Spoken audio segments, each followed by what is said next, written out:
Good morning. This is Daniel Dawson with another episode of Adult Onset Horsemanship. Today, we're going to interview Mr. Gerry Cox of Corvallis, Montana, and formerly other cold places in North America. Gerry, how are you doing this morning? We're good. Very good. 32 degrees here this morning. Whew. We were 55. I couldn't decide whether I needed a long sleeve t-shirt or a regular t-shirt. South Louisiana benefits. We would get things started off with the lightning round icebreaker questions. And this is just meant to be icebreakers and kind of get the rapport built and get everybody relaxed and everything. So we'll start off with those. What is your favorite way to relax? Laying on the couch and watching Judge Judy. Okay. Morning or evening? Mid-afternoon. I'm 67 years old. Bay or sorrel? Oh, bay horse. Yeah, gotta have a bay. Does pineapple belong on pizza? Oh, they don't hurt it any. Okay. Do you have a particular horse-related pet peeve? Watching somebody turn their horse loose and slap it on the ass. What a way to end things. Yep, that's a good one. Yeah, I don't like that. Favorite beverage? Coffee in the morning. Okay. Hey, Dan. Nice cup in the infamous Mountain House Stables coffee mug. Perfect. Tell us something unexpected about you. I'm not much of a country western music fan. What kind of music do you like? Give me a hard rock blues guitar and I'm in. Okay, Stevie Ray Vaughan, that kind of thing, or what? Yeah, I like Stevie Ray. He's pretty good. Mm-hmm. He's a Jimi Hendrix imitator, and I love Jimi Hendrix. Okay. My favorite Hendrix tune, Villanova Junction from Woodstock. If you could have any superpower, what superpower would you choose? Gotta say icebreakers, right? Just get you out of the rut. I'm trying to think of some of the ones I don't have. I don't know. Hell, I don't know. I don't know what Visibility, be able to fly, shoot lasers from your eyes. Yeah. Yeah, flying would be kind of fun, I guess. That's the one I would pick. Although I'm scared of heights. Oh, well, that might be a problem too. Thoughts or feelings? You more of an analytical thinker or more intuitive, go with your gut, feel your way through it sort of a person? I might be more of a feeling gut kind of guy. I don't know. Never thought of it. So I guess I'm not a very thoughtful guy if I never thought of it. Do you have a favorite piece of tack or tool that's horse related that's just kind of your go-to? I have an old Crates rope and saddle, and it is always my go-to. It's about 30 something years old. I bought it brand new, and nothing fits me as good as that thing. And I've got for a while I had 3 of them exactly the same, but it was always that one that fit me the best. And they were exactly the same, all 3 of them. I got 2 of them now. I sold one, but even between those, it's always that one I go back to. Do you have a favorite book or movie? Once Upon a Time in the West. That's a good one. You bet. Harmonica Man, huh? You bet. You brought too many. Yes, that's right. What preventable question or problem do you get sick of answering or dealing with that you just kind of wish the horse world would figure this out and we wouldn't have to deal with this anymore? Is there anything like that for you? Starting colts at 2-year-olds. I get sick of that. Is that a good one? Is that what you meant? Or is that a problem? No. We'll talk about that in the deal. Okay. Yeah, to me, it's just kind of a senseless debate half the time. But anyway, we'll talk about it later if you want. Yeah. What's your favorite dinosaur? I know they're meant to be a little silly. Like I say, get you out of the rut and into the informal stuff. So I guess that one that has the He kind of looks like a rhinoceros, and he has two big old horns and a plate coming off of his head. I don't even know. Triceratops. Whatever it is. That's my favorite one too. Very good Okay, choice. brother. All right. And have you ever had a UFO encounter? No. All right. I'm awarding you 107 points for that, Jerry. That's the highest score we've had yet. So very good job. All right. Now we'll kick off the question and answer portion of it. So why don't you give us the 30,000 foot view of who Gerry Cox is and what your life has been like, your journey to right now? I thought I was only supposed to answer questions. That's a question. Yeah. Yeah. I was born in the little town of Omak, Washington, which is famous for its annual rodeo in August, and they have the famous Omak Stampede suicide race. You ever seen that? I am not. No. They run these horses down off this long, steep hill, and I mean it's like this steep. And at the bottom of that long, steep hill, they dive into a river, swim their horses across the river, come out of the river, and then they sprint about 300 yards to a finish line, and the survivor wins. So that makes the man from Snowy River look like a coward, basically, huh? Well, you know something, man from Snowy River, that was a hell of a ride that guy did down off that hill. But try lining 25 of them side by side and come boiling off a hill the same way. It's wild, it's Western, and I don't know, deadly. They have killed a couple of horses there doing it, but only a couple.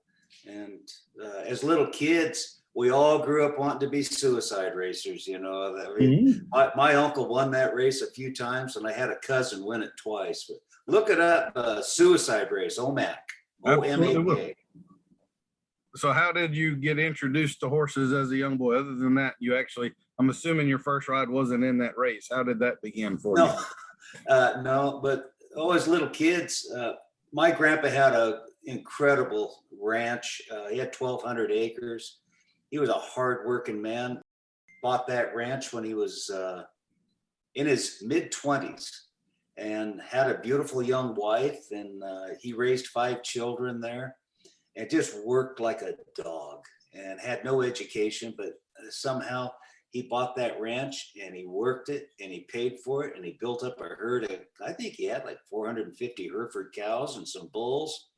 And he farmed all that. He hayed all that. He did most of it with teams of horses until I think the late 50s. And then he got himself a farm tractor and then converted all of his horse-drawn equipment to work behind a tractor.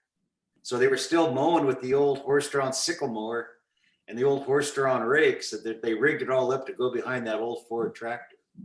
But in the wintertime, they fed cattle up on the hill, you know, with the old bobsled. And sorry about that. Yeah, they took an old bobsled up there and fed cattle in the winter. And so as kids, my uncles, they were horse breakers. And they started, you know, dozens of colts every year or more. And as little kids, we sat up on the fence and we got to watch and just study what was happening. And sometimes they'd get some of those colts and they'd get them to the point where they were doing their ground drive and they'd just snatch one of his kids off the fence and throw us up on there. And we'd be hanging on. Sometimes those colts would get a little frosty and we'd get scared and start crying. They'd be yelling at us to shut up, you're scaring the horse. But it was a lot of fun growing up that way. Not many kids have that sort of introduction anymore, do they? Well, you know, probably not like that. Those old ways are going away. Out here in Montana, there's a lot of it left. We've only been out here 3 years, but we've met some just incredibly wonderful people out here. And some of those old ranchy ways are still going strong out here. And in fact, I had a kid come working for me here, and 17 years old. I said, "God damn, kid, where'd you learn how to work like that?" Because the kid just works like a bull. And he said, "Montana, born and raised." That spoke volumes to me right there. Yeah. No choice. Yeah. More of us should teach our kids to slay dragons, I think, instead of the protected bubble that they grow up in. They should be getting some calluses and some bruises and a broken bone here and there, sort of getting some hard knocks and some fortitude added to them. Well, I do agree. I do agree. So what about Alaska? How did you come about that move?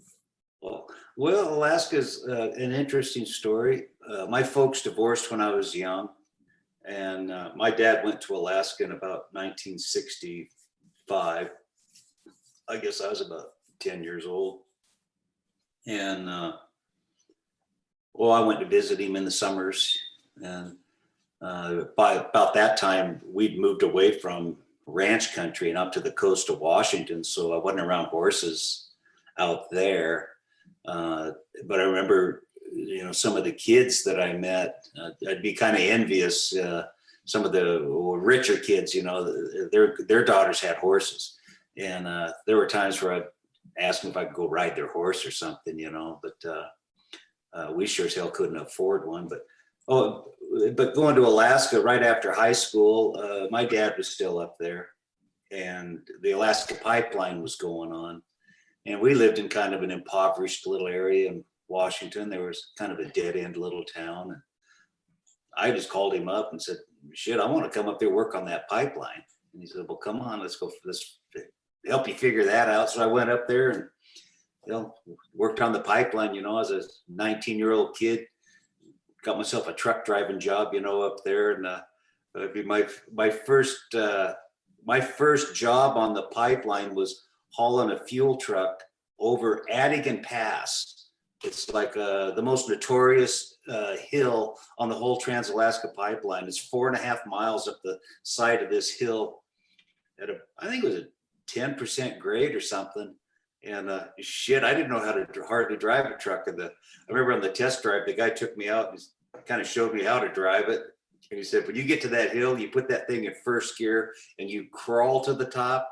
And when you get to the top, you turn around and you keep it in first gear and you crawl to the bottom. And that was my introduction to being an ice road trucker. That was back in the day. And I did that for about 13 years, ran trucks up and down that pipeline haul road. It was a lot of fun. I sure enjoyed it.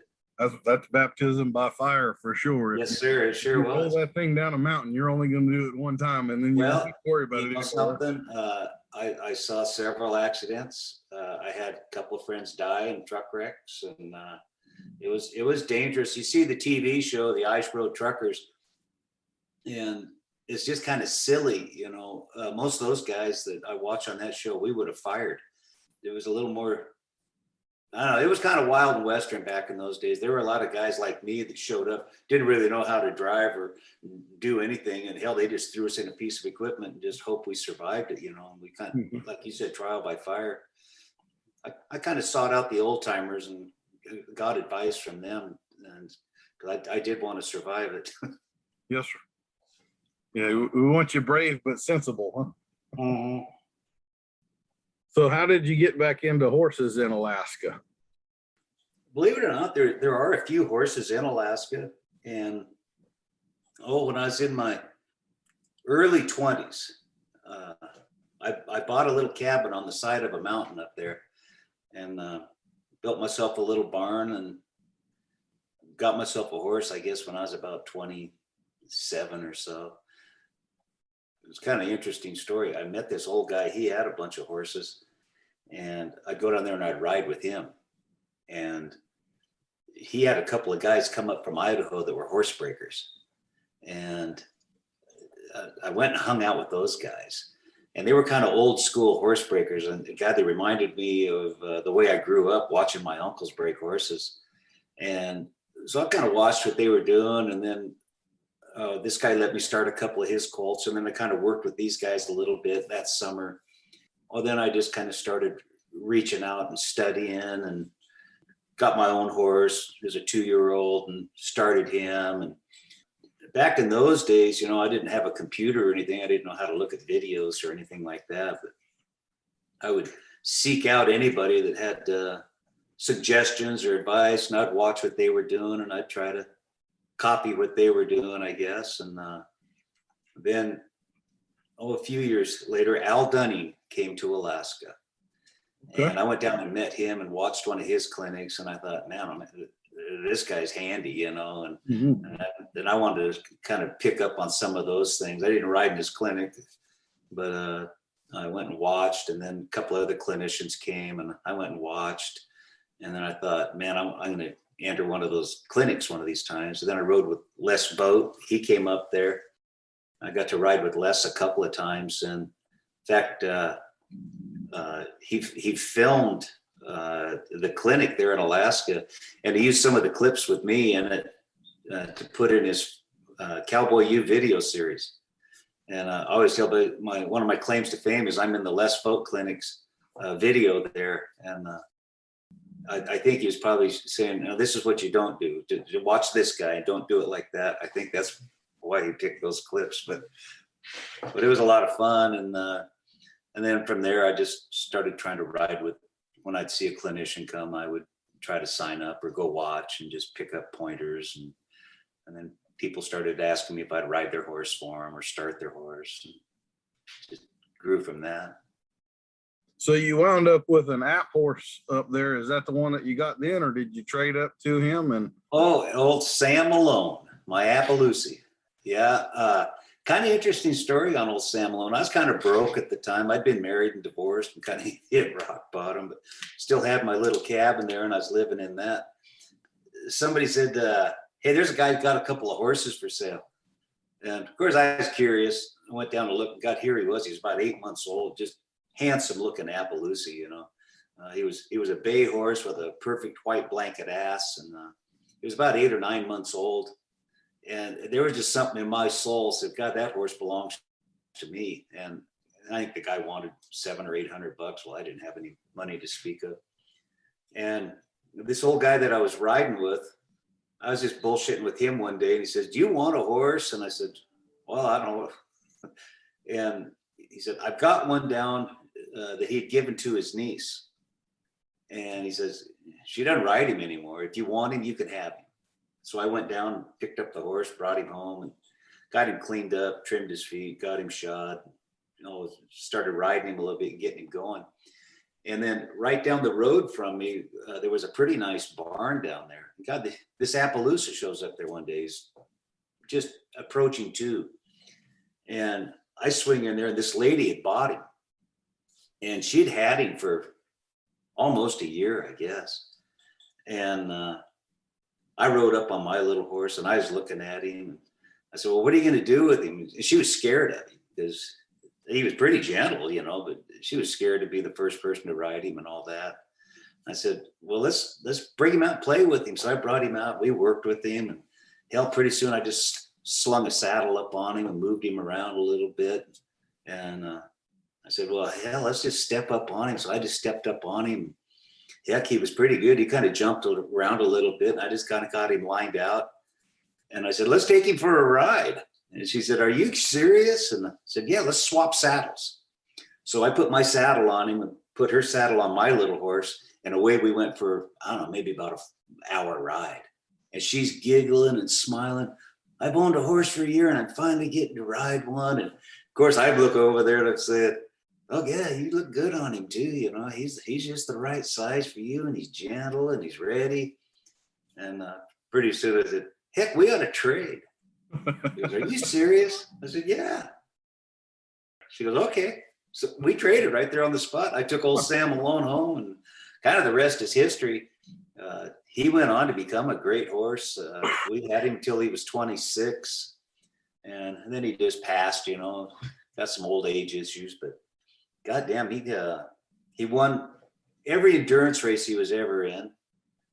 A calf roped on him, team roped on him, taught him to pull a sleigh. Little old ladies could ride him, little kids could ride him. He won every trail challenge he was ever in. In fact, I took him to a horse show one time, and it was just kind of a play day, kind of a horse show. And, you know, you just kind of sign up as you go. And all these people, hey, can I ride your horse in the trail challenge? Yeah.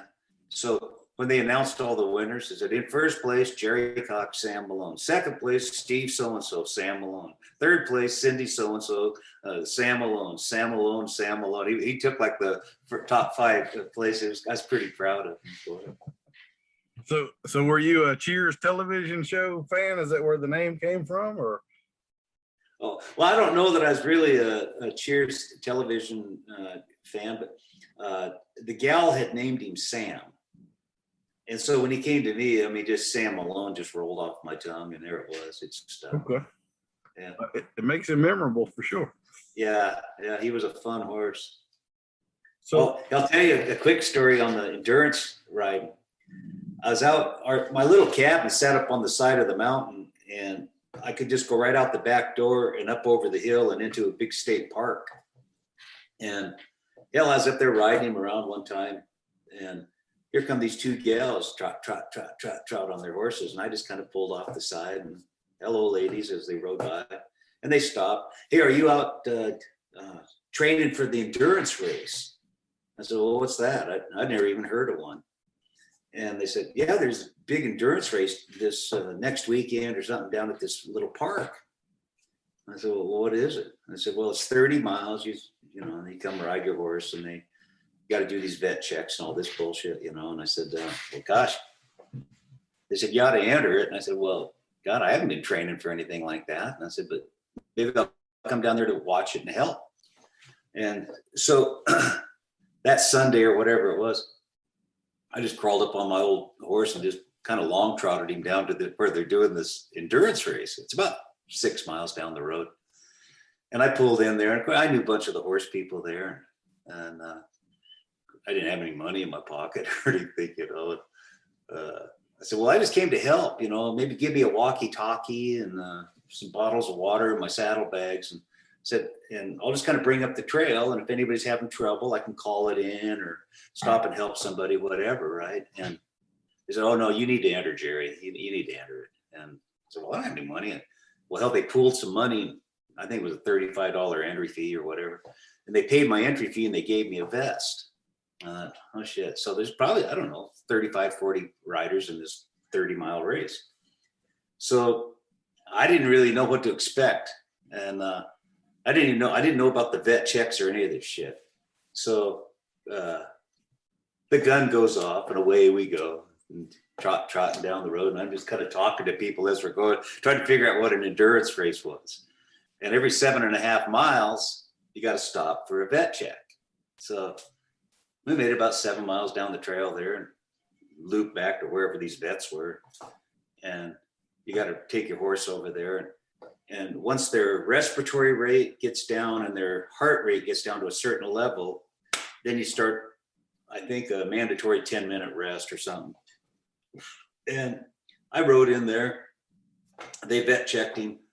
Said, well, shit, he's good to go. Start your 10 minutes. And then off I went again. Pretty soon, we get to the end of the race, and hell, we cross the finish line. We win the race, right? And there were some people somewhat back behind us, but we crossed the finish line, and they do a final vet check there too, I guess. I'm trying to remember.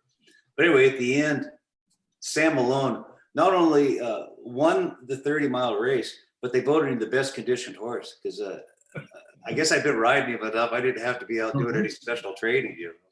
But I was kind of pretty proud of him for that too. Oh, cool. So at some point you wind up back in Washington, and you start Mountain House Stables, and you kind of become a bona fide horse trainer. So how did that come about? My wife Kathleen and I, we got married in '99, and we've been together a few years. But we built up this nice little horse facility there in Anchorage. And, you know, we were saving money and working hard and saving hard. And we'd kind of talked like our plan was that we would work until later in life and get this little pot of money saved up and then sell our house and go buy a little ranch someplace and kind of retire at a ranch, a little ranchette or something, right? And then in 2000, our son got killed in a car accident, and he was 19 years old and just starting to live his dreams. And I looked at Kathleen and I said, look, life is short and death comes at random. And I don't want to wait till we're in our 60s to go buy a ranch. And by then we were, I guess, about 52 or whatever we were. And so I want to go do it now. So we started looking, and then we found a really nice place down near Spokane. And I was raised in Washington. Omac's about 100 and some miles from this ranch, and I was kind of familiar with the area. My wife was somewhat familiar with the area. She grew up around Idaho a lot. And so we bought the ranch and sold our place in Alaska. And I just hit the ground running hard and started breaking horses and living the dream there. And I've been breaking horses in Alaska, just a couple here, a couple there, and then doing a couple of my own, and then doing a little showing, doing a little reining and stuff like that, and roping. But for 14 years, my wife went back and forth from the ranch to Alaska, 2 weeks on, 2 weeks off, and kind of helped us keep our heads above water. And it was a great deal. She had a great job in Alaska.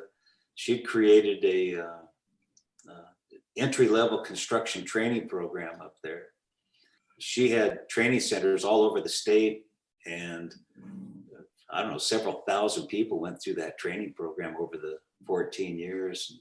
She kind of helped people launch lifetime careers through that program, and I'm really proud of her for that. Very good. But at the end of that 14 or 15 years, when she was getting ready to retire, our daughter had settled out here in Missoula, which was about 6 hours away. And we both decided we wanted to be close to her. So we sold the ranch and we bought this little place we have out here in Corvallis. And Cool. kind of the rest is history. We've been here 3 years, loving every minute of it. Well, have you ever thought of living somewhere where it's not cold as hell? Have you ever eaten food in the South? I'm just curious because it's pretty good down here. Yeah. Well, I tell you, every winter it sure gets tempting. I'll tell you that when winter comes. So would you consider yourself much of an experimenter when it comes to training? Are you willing to just try some new thing and see what happens, or are you more? Always. Okay. Yeah. Oh, yeah. Always. I've had the great honor and privilege of riding with a lot of really good horsemen over the years. And I always say, hey, if I could become 1/100th the horseman of any one of these guys that showed me anything, I'd feel like I'd accomplished something. So I'm still trying to hit that 1/100th mark, you see. But I can say almost without exception that almost every one of those great guys I've ridden with have expressed how excited they were that maybe the next week or next month they were going to go get to ride with so-and-so or this guy or that gal. They were going to show them something that they couldn't wait to learn something new. So we should always keep our eyes and our minds open. There's no one set way to do anything. And we should always be trying to explore, experiment, listen to, and try new ways that might be more and more gentle. There's nothing wrong with getting a little firm with a horse, of course, but if we can find new ways to do things, boy, I'm all for it. We've had 5 Road to the Horse champions put on clinics at our place over the years, and a lot of them have come multiple times. Craig Cameron comes every year, and he has for about 13 years. Dan James, he comes every year, and he has for the last several years. Chris Cox has been here, but Dan James, I've laid horses down with Dan James and Jim Anderson. He and I, we've laid horses down at clinics and stuff. People come around, they want to see how it's done. And a couple of years ago, somebody was asking, Dan was here, somebody was asking him about laying a horse down. And I saw him kind of hesitate for a second. He says, I don't do it anymore at clinics. He says, because there's a process I like to go through. So I used to always lay horses down with ropes. He goes, I'll never do it again. He says, there's other ways to do it. And he says, I've learned how to teach a horse to teach himself to lay down. And I thought that was interesting. You know, he said, I'll never use ropes again. Goes hand in hand with his liberty stuff, I guess. That's okay. Yeah. And you talk about a liberty guru. That guy's a damned wizard, man. It's really impressive to watch that man work a horse. I'll tell you what, it's very impressive.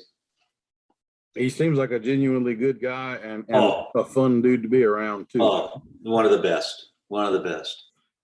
Well, that kind of brings us to your clinics and all that stuff. Do you want to expand on that a little bit more? You want to talk about that? Do you have any coming up or anything like that in the near months? Or well, in fact, this coming weekend, we're traveling up to Helena, Montana.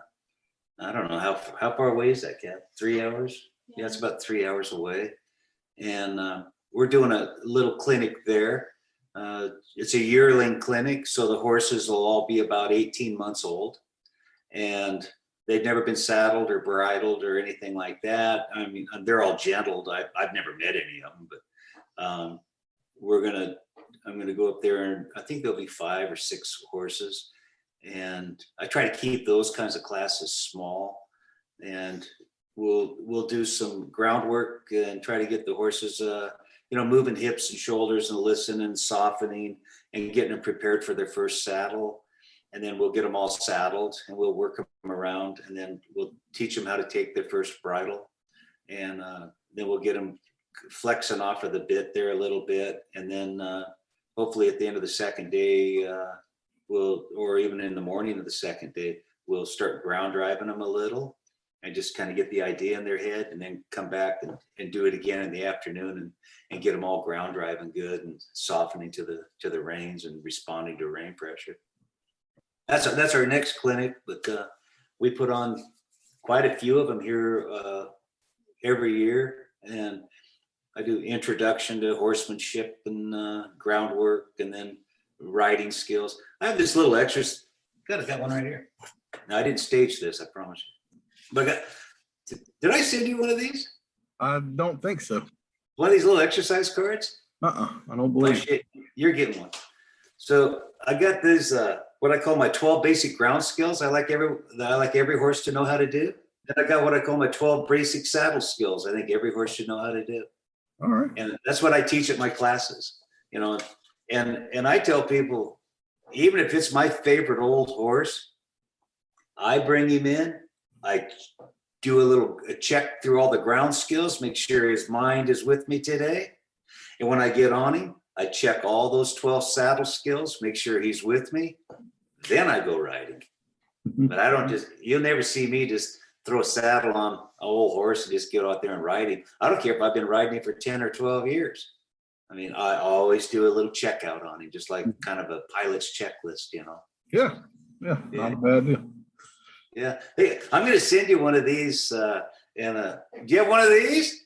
I don't have one of those. Nope. Jeez, man. I feel like the one person in North America that doesn't have one of you. Yeah, you might be. You might be. I do have some of your flags, though. I got a couple flags from you. That's right. Week. I even took them on the road with me and did a few clinics with them. So they're Daniel tested and approved. I like them. Okay, good. And still, they're durable. I still have them, and I'm using them daily. Well, that's good. You also had done some playing with Mustangs. You want to talk about that a little bit? I think you had done some Mustang makeovers, but also some work with the Border Patrol or something like that. Yeah, we got into the Mustangs a little bit there, and we did we entered 3 of those Mustang makeovers, but we have our first one we had to back out of because the horse came to us lame, and we didn't really recognize the lameness until we were getting going on her. And she had kind of an old shoulder injury or something, and she went to kind of limping on it. But I'll tell you, she was a contender too. I mean, within 30 days, she was doing slide and stops. I could step off of her and she would just about lay herself down. She was jumping over a hoop of fire. I mean, she was just doing it all. I thought, God, she's a contender, man. And then she started limping. We had to back out. But then we did a couple more. And we took third both times. Both times missed first by 2.5 points. We were kind of right there in the top, in the top three anyway. And then the Border Patrol, that our ranch was about 40 miles south of the Canadian border. And there was a Border Patrol station there. And they came and said, hey, we're going to start a Mustang program. And we'd like to board our horses here with you and have you work with us and our horses. And they called it Project Noble Mustang. And the first 35 Mustangs for the Border Patrol came through our ranch. And I guess they came about 4 or 5 at a time. I'm trying to think. Yeah, I guess 4 or 5 at a time. And they drop them off there. And a couple of their wranglers had come down, and we'd work with their horses and then we'd ride them. They came out of the prison program there in Colorado. Okay. And so those old prisoners, they'd put the first 90 or 120 days into them and then give them to the Border Patrol.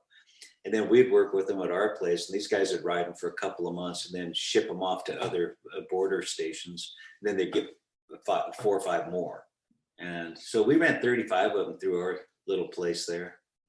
Did you make sure that the Border Patrol agents knew the difference between a rein and a whip? As remember the picture that was taken on the southern border of the CNN? Actually, I taught them how to do that. So perfect, yeah. Bulldog a human. Yeah. We did do a lot of. We did a handful of clinics with them too, where they brought in several of them, and we taught them how to walk across mattresses and stuff. I said, that it's about as close as you'll get to simulating stepping on a man. So you might as well just, if you need to plow some guy down or run over him, I said, you better have your horse ready to step on something gushy.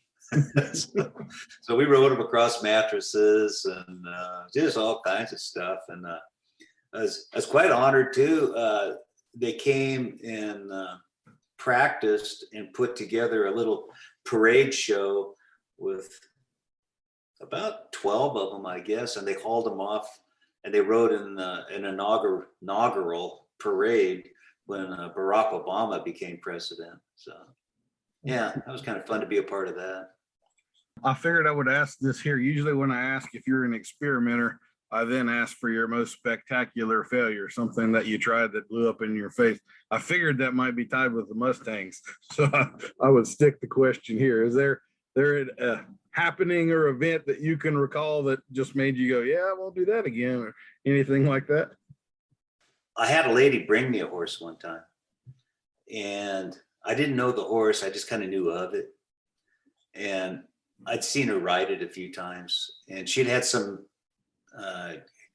goofball start and work with the horse. And this guy was kind of a dink.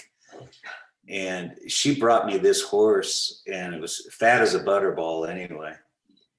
And she couldn't steer this thing. It would just kind of run off and lift its head. And she couldn't make it steer or anything, And she asked me if I'd work with the horse. And I said, yeah, sure. So she brought me the horse, and day one, I put him in my round pen, and I walked into that round pen and I didn't pay the horse any attention at all. And I walked over, and I was just going to grab one of my little whips just to kind of get her to move around or whatever. And that horse saw me pick up that whip and turned. And I mean, I hadn't even looked at her.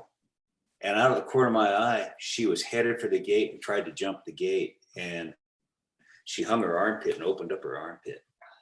So I had to call the lady day one and say, we've had an accident, and it wasn't pretty.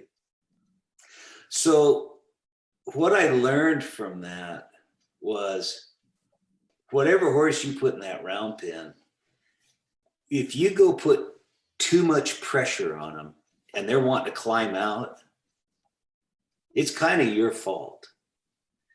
And even though I hadn't put any pressure on this horse, what I failed to do was give her the time to explore that round pen for herself.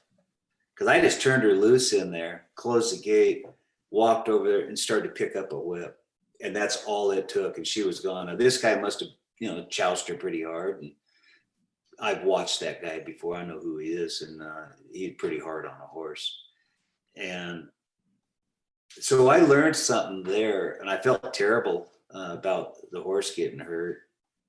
And it kind of taught me that I need to give that horse a little more time to I'll say, I use this term, to gather her wits. So she went in there, and I in retrospect, I recall she was a little nervous going in that round pen, looking around and stuff.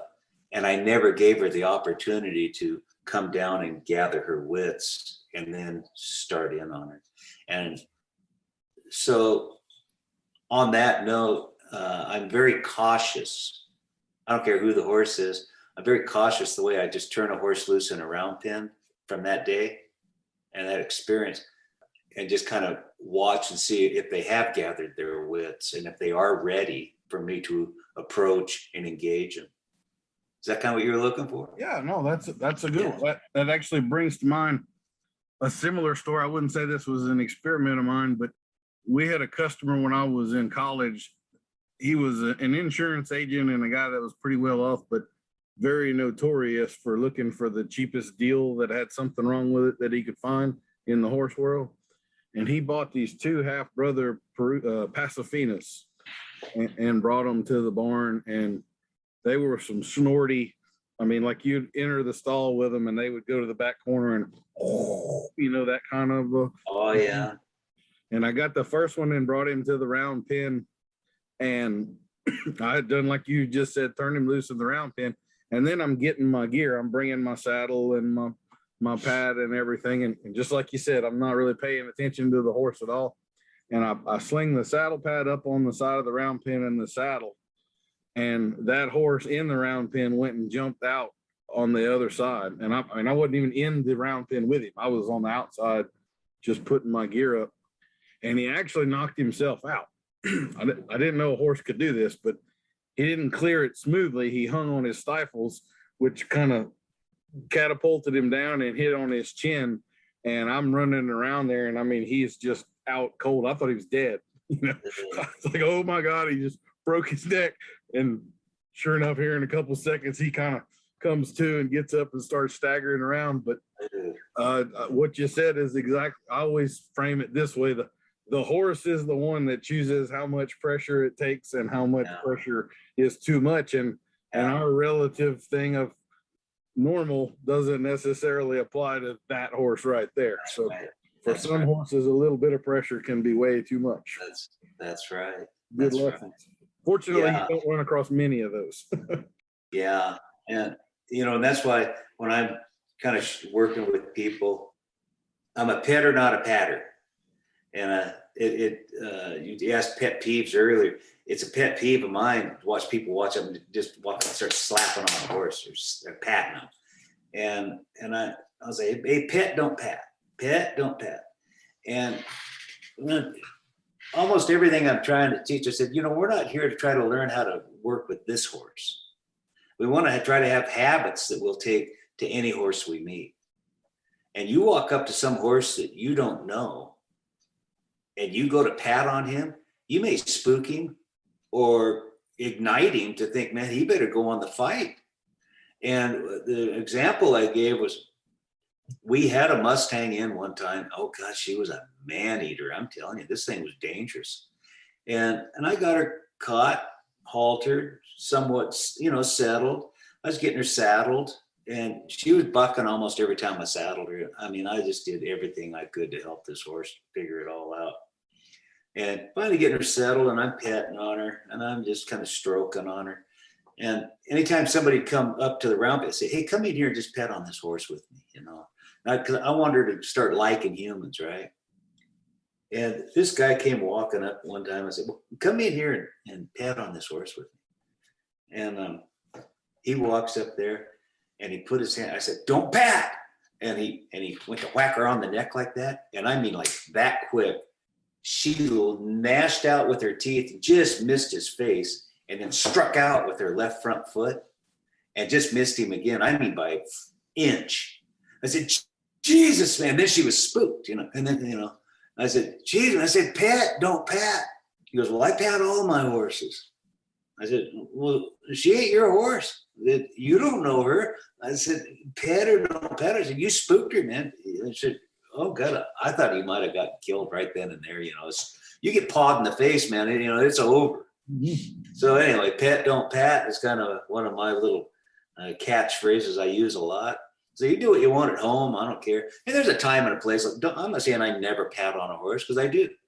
But boy, there's sure a time and a place for it. And you walk up to some horse you don't know, it's probably not the time or place to pat a horse. Yeah, you got to build a little rapport first. Yeah. Let them know who you are and everything. Yeah. I tell people, like, I can walk up and kiss my wife square on the lips, but if you try it, you're probably going to get a very different reaction from her, So, well, Gerry, it's time for the sponsor of this episode. We'll do our little blurb for them. And this episode is sponsored by the American Society Simplifying and Exemplifying Sarcasm, also known as ASSES. Did you know that 80% of Americans rate as subfluent in sarcasm? As an aside, 78.34% of statistics are totally made up. Anyway, at the American Society Simplifying and Exemplifying Sarcasm, we know you are smart enough to tell the obvious from the obviously wrong. Heck, we promise to definitely even help you to recognize hyperbole and stop using the word literally when you really mean figuratively. Recognize when others are being humorous in your presence. At ASSES, we've even seen a strong correlation between people learning to read when others are being disingenuous and voting better. Join our movement today and become a fellow ass. The fake sponsors are definitely my favorite part of this whole podcast thing. No question about it. Might be the excuse I use to do those. All right. So we talked a little bit about starting horses as 2-year-olds. I'll first ask you, is there a particular stage of playing with a horse that's kind of your favorite stage? Like, would you rather halter break babies or play with yearlings or starting 2-year-olds, or do you kind of prefer when they're 3-year-olds and have a few months on them and they're a little more secure and safe and so forth? Is there a particular part in there that's your favorite? Well, I've had the great honor and privilege of starting hundreds of young horses. And I kind of like that 2-year-old phase of life as they're coming to, and just teaching them some of those ground skills and helping them build their confidence and preparing them for the next phase of life and getting that first saddle on them and getting them to settle with it and actually kind of enjoy it. And I like teaching them take that bridle without any problem, where they actually kind of enjoy it. And those first few rides, I can say I thoroughly enjoy it. It's got its own kind of thrill. It's got its own kind of risk. At my stage of life, in the last few years, I've had someone else get up and put the first few rides on them. But I've done all the prep work, and then I like to get a young person that will listen to you and that I know is pretty handy anyway, and tell them what I want when they get up there. I give them instruction and they listen. And the hardest thing for some kids, or and even adults or people, whatever, is to refrain from wanting to grab them and pull on them if things start to go wrong. And instead, if you can, just grab your grab handle and just kind of ride it out and let him kind of find himself. And I always say, I give a horse about 3 strides to fix himself. So if he starts to spook and then we snatch him, well, hell, we've re-spooked him. But if he starts to spook, and if I can just kind of go with him, he may find himself and come back to normal. And I always want to try to give him that opportunity. So when I got those kids up there, I just have to bark at them pretty hard. Don't pull, don't pull. And a lot of times those colts will come back and find themselves. Say, just rub him, love on him. Because he came back and I just want him looking for that quiet place. But yeah, I love that first 30 days on a colt. It's just so much fun to me when you feel them get it. When you kind of pick up and say, I want you to just pick up those shoulders and just take that step to the right. Man, when they get it and they're almost reading your thoughts. I don't know, there's just nothing more rewarding than that. Just those little changes, and you know what I'm talking about. You've done enough of them. They change so much, and it all happens so fast. You go from a horse you can't do anything with, and 30 days later you can put him to work. Yeah, it's fun. I really enjoyed it. And so Gerry, how do you feel about starting a horse as a 2-year-old, or you feel like they live by a calendar, or does it not matter so much, or what? People bring me a 2-year-old to start.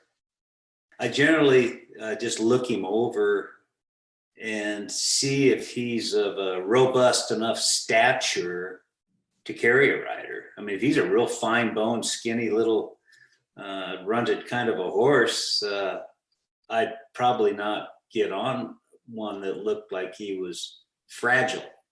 But a lot of these 2-year-olds, I mean, well, they've got stout stature to them, and I see no problem stepping up on a young colt that might be like 20 months old, 22 months old, if he looks like he could pack a human, and just put those quiet rides on him. I'm not an advocate, and I've seen people and heard people say, you have to walk, trot, and lope your horse on the first ride. And I'm not so sure I believe that. I say, get on him if he's ready. Walk him if he's ready. Trot him if he's ready. Lope him if he's ready. And if that takes getting on him 10, 12 times and riding him a dozen times for a couple of weeks or whatever, till his confidence comes up to a point that you think he's ready, well, then move him out. But it's just my opinion. And of course, it's just an opinion. You get on a young colt and you say, well, this is the way you have to do it, and everything's at right angles. I have to walk, trot, and lope. You lope him off and you scare him and crash him into the panels or spook him and get him high-headed and wild-eyed. You haven't done him any good service. And that's my opinion. And, I got to ride with Gerry Cox, and he said, as a 2-year-old, the horse has 20 years of service out in front of him. Well, why do you feel the need to rush his first 30, 60, or 90 days? There's just no need to rush it. You educate him, you get him ready. Everything's about preparation, right? So I want to prepare him for his future. And as a 2-year-old, there's just nothing wrong with just getting up and just riding them around, guiding them a little bit. If they feel like they're ready, go ahead and move them out, pick them up, slow them down, speed them up, slow them down, stop, turn, back in a little bit of a circle, whatever. So that's just my opinion. I got a couple of 18-month-old colts out here that they're my horses, and I've been saddling them and ground driving them. And heck, at 18 months old, I've got this little gal that's going to come around. I'm going to start throwing her up there and just letting her just ride them around as I do groundwork with them.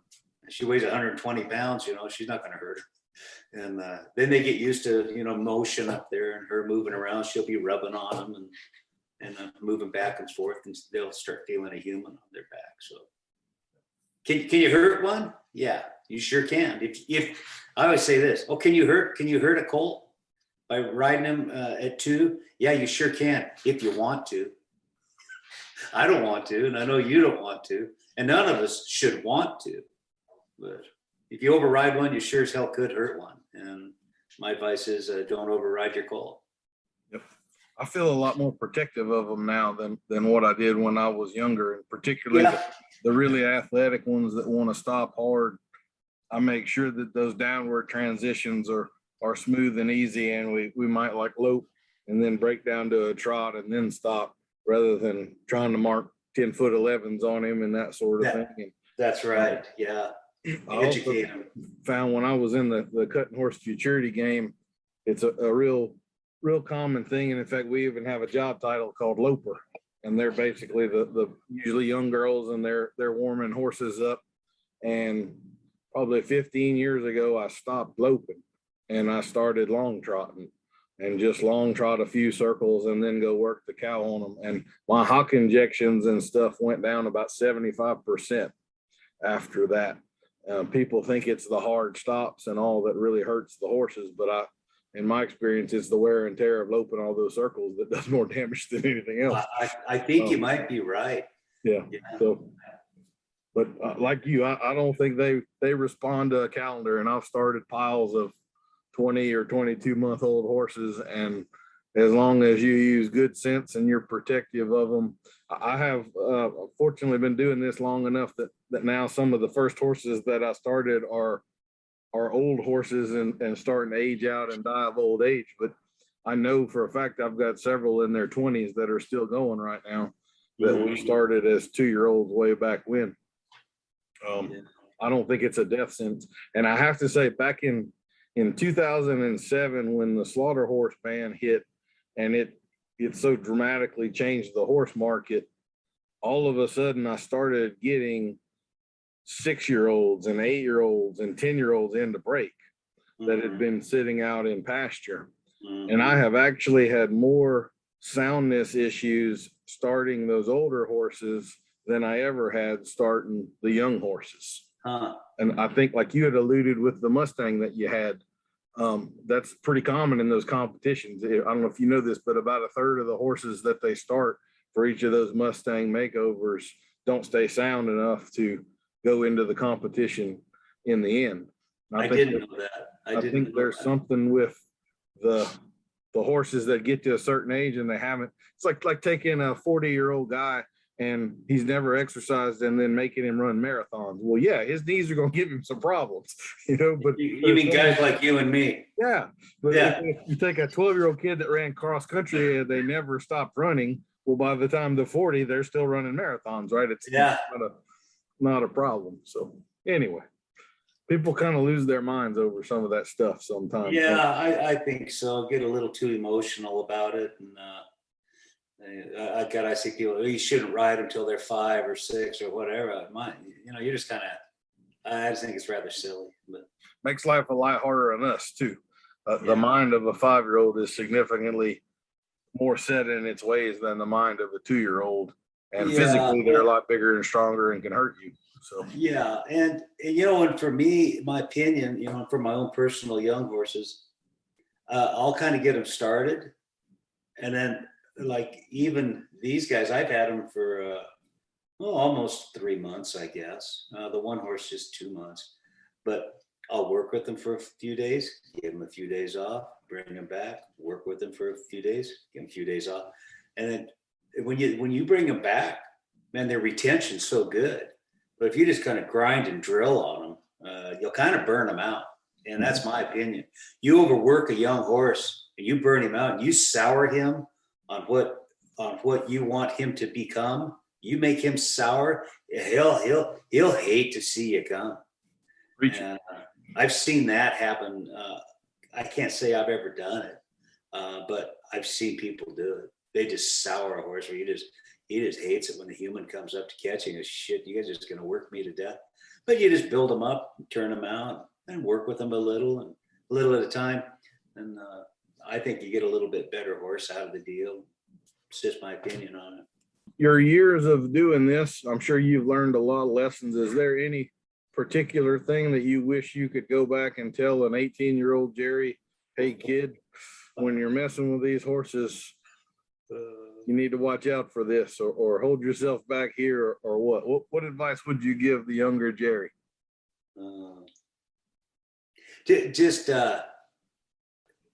younger Gerry. In fact, it was kind of interesting. I just put a little comment on Facebook to a young gal who I really admire, and there's a handful of them out there. They're in their mid-20s, and these girls, they're just going for it. They're riding with big name guys, and they're learning, and they're becoming such highly skilled horsemen. A young Gerry Cox, an 18-year-old Gerry Cox, I would say, figure out what it is you want to do.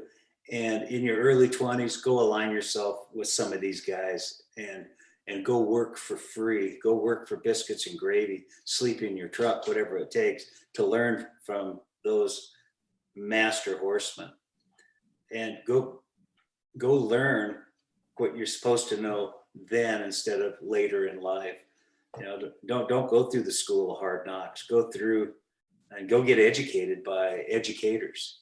You know, one of my mentors, he's one of those Road to the Horse champions, Jim Anderson. He said, you know, Gerry says there's lots of people that can ride and teach at the 3rd grade level. He says, then you start getting some that make it into junior high. Then you got some high school level riders, and then you got your college, university level riders. But then you got your professors. He says there aren't many professors. Mm-hmm. He says, so always go try to align yourself with the professors. That's good. Made good sense to me. And we've talked a little bit about learning here. Do you have any particular learning resources that you would point people toward? Obviously, you like the one-on-one, the clinic version with these guys, but are there any other places or way? Like I need to plug this for you. You've got a fantastic YouTube channel where you regularly work horses and talk your way through it and show things like that. Are there any self-learning resources, books, whatever that might come to mind for you, for others? Well, I'd say there's probably no place else to go but the Gerry Cox YouTube channel. I mean, what else is there?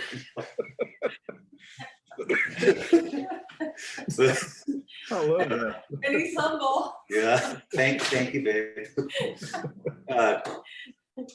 I just say, don't get stuck. And I'm not going to mention any names, but there are some people that go study maybe someone's method or program, and then they become stuck and they say, well, it's this way. And it's like, well, God, have you ever ridden with this guy over here? No. This guy knows it all, or this person knows it all, and you have to do it that way. And I said, man, you need to go expand your horizons. So you say, what resource? There's all kinds of YouTube stuff out there, and all kinds of very talented people out there on YouTube. And I just say, watch them all and just pick up little pointers. I think one thing that helped me a lot over the years was when people brought us horse, we did a lot of filming. And at the end of the day, we'd ride 5 or 6 horses in a day. At the end of the day, we'd bring the camera up, download the whole thing, then edit it out, and then we'd put up a 4 or 5 minute video of what we did today with that horse. Well, reviewing all that video, man, you start seeing stuff in there that, oh, I see what I did there, man, I'd never do that again. Or oh, I see what I did there. I can see how if I just lifted my hand just a little bit, that could have been better, or whatever. But you can self-critique yourself and coach yourself just by videotaping your rides and coming back and seeing what you did that you could have maybe done better or different. I completely agree. I think video is one of the greatest resources that we have now. I do some video coaching where people can send me like a 20-minute clip, and then I have a program I put it in where, kind of like the old John Madden football stuff, we can reverse it and slow it down and draw a circle right here to draw your eye to this and so forth. They may send us a 20-minute clip, and when I send it back, it'll be an hour long, and then I can voice over the top of it. And I think the potential of learning from video is just incredible. It really. Oh, wow, that's powerful. You got to tell me how you do that. I'd be curious to learn some of that. I have people send me videos fairly often. I mean, a few times a week. And the one I've been using is called Coach's Eye. I recently got an email from them, I think last month, that they are actually ending that program. So I'm fixing to find another one too. Okay. But that's kind of what it Cross that off, Kath. you could look for substitution or replacement, but it was pretty simple to use. The hardest part is you need to get really a Dropbox subscription, because video files are such large files. You can't typically just email them to somebody. Yeah, I probably wouldn't know how to do that. I'm not all that techie. Well, it's not that bad. If I can figure it out, I'm sure you can, but it's a pretty good resource. It really is. And I have had, I don't know if you've run across any of these customers, but occasionally I'll get a person where I'm telling them, your hands are really high, and they'll look at me and go, "Oh, no, they're not." Okay, well, here, why don't you watch this video? You tell me if your hands look high to you. Yeah, your hands are kind of high. Well, that's how I always ride. Okay, and that's why your horse's head's like a giraffe. Okay. So anyway, okay, well, Oh, hey, by the way, Dan, I've switched from coffee to water, and so you got to have the old Mountain House Stables water glass going on there. You see. That's nice, man. You have any highball glasses or anything like that? I'm a whiskey and rum guy sometimes. So. What does success look like to you? What makes you happy in the horse world? What sort of, you take a horse from point A to what's point B look like to you? I've never been a horse show person. I've gone to a few, to some competitions like these Craig Cameron Extreme Cowboy races and stuff, but I've never really done much like the AQHA shows or anything like that. We've done a few of them, and I've won a couple belt buckles, in the reining and stuff, but I just never pursued the horse show much.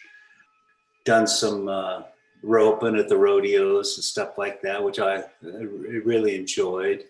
I rode bucking horses a little bit, and which I didn't really enjoy. It hurt, when you hit the ground, because I was never very good at it. But success to me, I guess a measure of my own personal, what I would call my success, if I want to even call it success, is, and I encourage everybody to do this, just live your dream. If you're living your dream, you've succeeded, and whatever your dream might be, if it's just buying your first horse or having your first horse, if it's going to be success in the horse world, if that's your dream, just to own your own horse, well, and you get one, you've succeeded. And my dream was a little bit different. I wanted to have my own place where I could have my own horse and rope calves in my own front yard. And even in my little cabin in Alaska, I lived in that little cabin for 24 years. I had a calf roping arena in my front yard. And I lived just on the outskirts of Anchorage, Alaska. I was the only guy in town I know that had a calf roping arena in his front yard. And then when I married Kathleen, I sold my little cabin, and we moved about 5 miles around the corner, bought this house. And yeah, I had a roping arena in that yard. I pushed all the dirt back around, and shit, we had roping chutes and everything, I just brought all my stuff with me, and yeah, we roped steers and calves in our front yard. We're the only people in town to this day, I'm sure, that had a roping arena in their front yard. So living the dream is success. And it didn't matter if you have $1 million in the bank. My first dream was when I was about 13, I guess, I'd hiked up into this faraway place in Juneau, Alaska, and with this other kid that knew his way around, and we stayed 2 nights in this little tiny cabin. It was like maybe 8 by 10 feet, and it was propped up on the side of a cliff with prop poles like this. So there was a platform. So there's a cliff, prop poles, a platform, and then this little cabin shack on there with a little wood stove in the corner. And you could look out, and the view was just incredible off of this little shack. And this shack was probably 60, 70 years old, maybe older.